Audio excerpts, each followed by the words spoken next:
E aí, pessoal, vamos falar sobre favela hoje.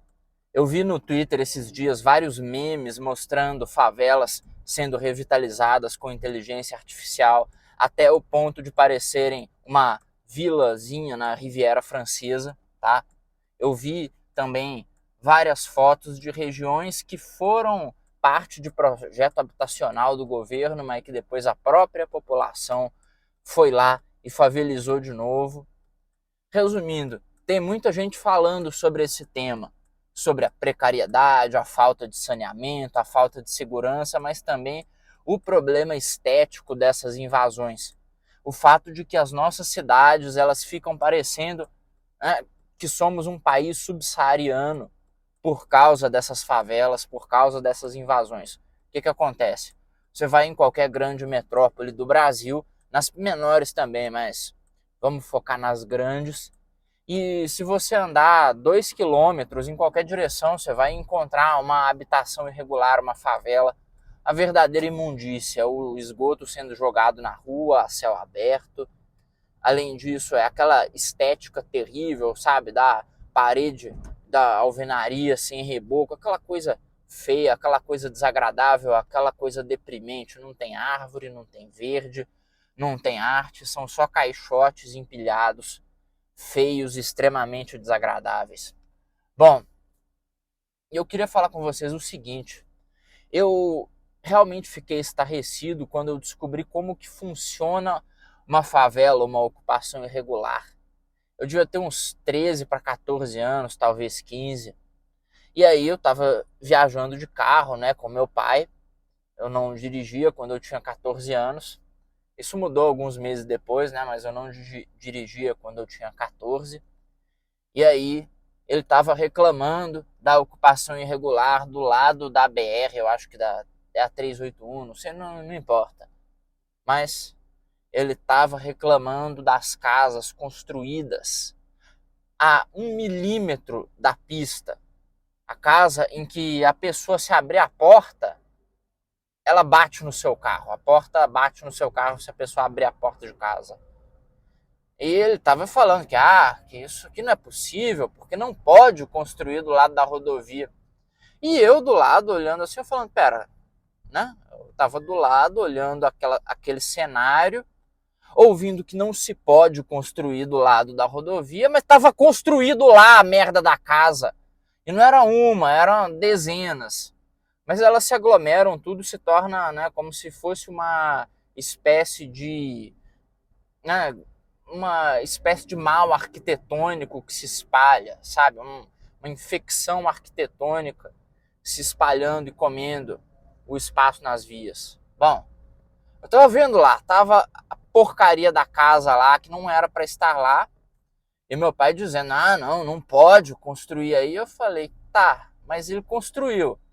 Então não, então pode, né? Então pode. Aí, né, esses dias eu tava pensando justamente nisso.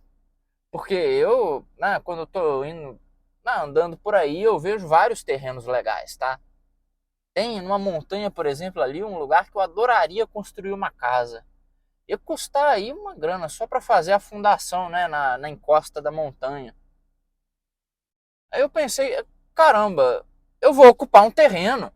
Eu vou fazer uma ocupação. Eu vou pegar um terreno, né, que não tem ninguém usando, não sei se é público, se é privado, dane-se. Essas ocupações são exatamente assim, eles ocupam terreno e dane-se se é público ou privado, eles vão construindo, eles chegam lá, chega um bando de antropóide, cimento, tijolo, eles começam a empilhar e construir e fazem a moradia deles. Aí eu pensei, caramba, eu posso fazer isso também, sei lá, essa praça aqui, por exemplo, do lado do shopping, olha, tem um gramadão aqui, dava para eu pegar uma daquelas casas de madeira pré-fabricadas e botar no meio desse gramadão. Ia ficar muito massa. Hã? Caramba, eu pensei nisso agora. Eu, né, tava com essa ideia na cabeça. Cara, eu quero ocupar um terreno também. Eu quero, né, ter um terreno de graça e fazer minha casa nele do jeito que eu quiser. Aí eu pego, contrato um engenheiro, ele faz o projeto, vai ser 18 vezes mais estável que essas merdas que eles constroem na beira da rodovia. Vai ser seguro, né? Porque eu não quero que caia na minha cabeça. Eu, né, como uma pessoa que comeu proteína na infância, eu tenho capacidade de planejar para o longo prazo e a minha casa desabar por ter sido mal confeccionada é uma coisa que atrapalha né, minha capacidade de planejamento para o longo prazo. Então isso é uma coisa que eu faço questão, é que a casa não caia. Essa turma não faz questão nem disso, eles fazem lá a putaria mesmo e ninguém fala nada. E agora vamos chegar no ponto que eu queria tratar desse vídeo, tá? O ponto importante dessa história toda, que é que vocês precisam se inscrever no meu canal, tá bom? É brincadeira, tá? Isso não é o que vocês precisam aprender aqui no vídeo, né? Isso aqui é só uma coisa que vocês poderiam fazer, que seria legal, eu ia ficar feliz, eu ia ficar muito contente, tá? Ia ser bacana. Mas a questão é outra. Se eu, né, pegar a encosta da montanha lá, que eu vi que eu gostei, e fizer minha casa, vai chegar a polícia, vai chegar o IBAMA, vai chegar a Sociedade Protetora dos Animais, os Power Rangers, o PSOL, vai chegar todo mundo para encher a porra do meu saco. Vai chegar a prefeitura, todo mundo vai chegar para me encher o saco, o GCM, o sei lá, a Polícia Federal, a SS, vai chegar todo mundo para encher o meu saco. A porra de um ônibus ali, um caminhão buzinando, vai tomar no cu, né? Vai chegar todo mundo para me atazanar. Por que que eles não enchem o saco dos caras que estão construindo moradias muito mais feias, insalubres, nojentas e que se tornam um ninho de criminalidade, né? Você sabe como é que é? A favela, ela se torna um ninho, um covil do crime, um covil das trevas. E não se faz nada a respeito, ninguém tira os caras, né? E não vai me dizer que eles, né, são um povo aí muito articulado e esclarecido. Essa turma não sabe falar, tá bom? Em geral, a turma que ocupa terreno e tal, rouba terreno dos outros, que é isso que eles fazem, se apropria, não sabe nem falar, é um bando de analfabeto. Aí você vai me dizer que não, eles têm um trânsito muito bacana com o poder público. Ah, meus ovos, mente na puta que pariu. O negócio é o seguinte, a ocupação desses caras interessa a alguém e esse alguém tem um trânsito no poder público.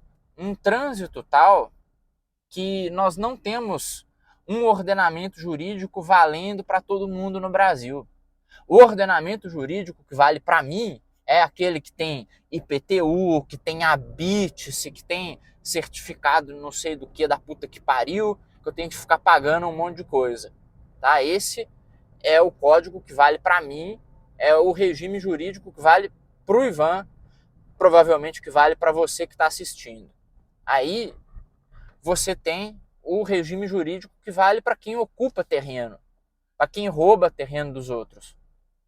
Que é, em geral, eles poderem ser usados, eles têm que ser usados como massa de manobra para algum político e, dependendo do lugar, pagar ali uma mensalidade para o CV, PCC, PQP, para a milícia, ou seja lá para qual entidade do Estado paralelo, né, eles tenham que pagar, que seja a verdadeira mandante do território em que eles estão inseridos. E aí voltamos de novo para aquele problema do Brasil, que é a dominação territorial por parte de entidades que não são exatamente o Brasil, a entidade Brasil, sabe, o Estado brasileiro.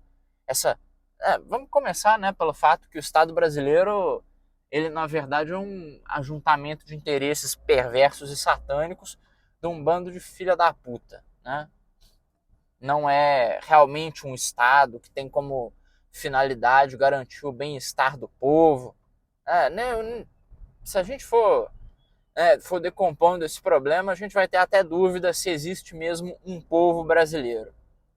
Se eu sou brasileiro, não tem como. O antropóide que mora lá na comunidade e que paga pro PCC, que empina pipa com cerol, que corta giro com a moto arrombada, faz essa bosta toda, que vocês sabem muito bem, não tem como ele ser um brasileiro também, né? Não tem como falar, não, esse aí é meu semelhante.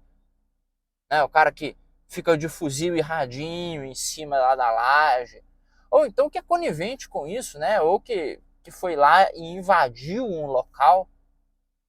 Não tem como nós dois sermos brasileiros, parte do mesmo ordenamento, do mesmo povo, vivendo a mesma missão, né? A missão nacional. Não somos a mesma galera. Mas é engraçado que as autoridades que mandam em mim, tá? Ou seja, né, o judiciário brasileiro, os políticos democraticamente eleitos, né? O que no papel manda em mim serve como linha auxiliar do Estado paralelo. Estão entendendo? Tanto servem como linha auxiliar que eles, por exemplo, pegam o meu dinheiro, que eu pago a merda do imposto, e aí usam o dinheiro para dar em forma de vales, auxílios, benesses, subornos em geral, né, pessoal? É o famoso suborno. Eles mandam esse dinheiro para os habitantes do Estado paralelo, para o povo inimigo. É isso que eles fazem. Aí eu me pergunto, qual que é a solução? A gente tem que fazer uma limpa no Estado brasileiro para depois entrar em guerra com o Estado paralelo? É isso que precisa? Porque hoje, né, por que essa porcaria tá fechando aqui, ó, gente? Vocês devem ter visto o negócio ficar meio bambo, meio esquisito. Esse suporte aqui tá de sacanagem, mas voltou. Não caiu, é o que interessa. E, bom, eu não vejo outra solução. Eu não vejo ser possível limpar o Estado brasileiro. Porque não é do interesse de certos grupos que o Estado brasileiro seja limpo. Que o Brasil se torne uma potência, siga a sua vocação de nação cristã de proporções continentais, não? A grande nação cristã, quase uma Rússia do hemisfério, né, do hemisfério sul, com população, capacidade de produzir alimento, capacidade nuclear. É uma vocação para espalhar o cristianismo, para espalhar a palavra do nosso Senhor Jesus Cristo pelo mundo, combatendo os pagãos e os hereges. Isso é o que o Brasil poderia ser, hein? Vocês conseguem imaginar? Imaginem comigo, vou terminar esse vídeo fazendo aí uma projeção otimista de uma coisa que pode ser, né? O Brasil pode ser. Imagina um país grande, com a população grande, pujante, bem educada, com uma economia forte, uma economia tanto no setor de serviços quanto na base mais básica do setor produtivo. Eu estou falando de você ter as metrópoles se dedicando à inteligência artificial, se dedicando à computação, à mecânica pesada, à indústria bélica, indústria aeroespacial, é disso que eu estou falando.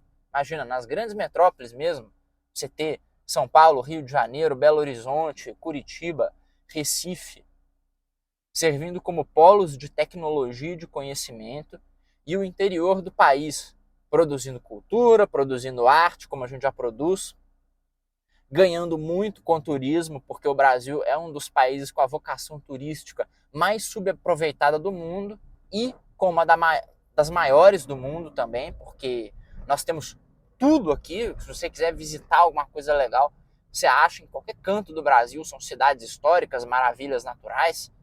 Isso aqui é foda. E aí imagine um país desse servindo a sua vocação cristã e combatendo aqui no continente o paganismo e a heresia, combatendo os inimigos de Cristo, exportando para a África as boas ideias de gestão e exportando também o combate ao mal, impedindo a proliferação de seitas heréticas que acontece na África, que é um grande problema para aquele povo. Combater o paganismo que existe na África. Talvez levar isso até para outros cantos do Oriente, ao invés, né, da gente estar sendo colonizado pela China, a gente sim poder levar algo lá para a China, né? A gente colonizar a China. Sabe, o Brasil já foi bem próximo da China, falando territorialmente, Macau era parte do Reino de Portugal, né? Mas aí tem que acabar com a propaganda no som automotivo nojenta, né? Tem que fazer isso tudo. Ah, blá, blá, blá, blá, sacolão, não sei o que. Desliga essa merda. Ninguém gosta de ouvir essa bosta. Ninguém acha isso bonito, cara. Mania. Mania desgraçada do povo brasileiro querer ouvir barulho. O dia inteiro ficar ouvindo barulho, ouvindo algazarra. É carro de som, é moto fazendo é carro barulhento, é som automotivo, é paredão, é funk. Ou é essa gentinha que para falar qualquer coisa tem que falar com o triplo da potência vocal necessária para ser compreendida pelos semelhantes. É um povo que grita, é um povo que não para de falar, um povo infernal. O Brasil poderia ser bacana, mas olha aí, né? Valeu, pessoal. Se inscrevam aí no canal. Agora, inclusive, eu vou experienciar mais uma dor de cabeça, que é levar meu carro na oficina, porque bateram na lateral aqui, eu não consigo nem abrir minha porta. Eu tenho que sair fazendo contorcionismo, porque a porta aqui, ó, não abre. A porta tá travada, porque algum corno bateu na lateral do meu carro com ele estacionado e não deixa um bilhete, né? Não avisa nada. Simplesmente foi lá e prau. Por quê? Porque, obviamente, tem a mãe na zona. Essa é a única explicação. Única.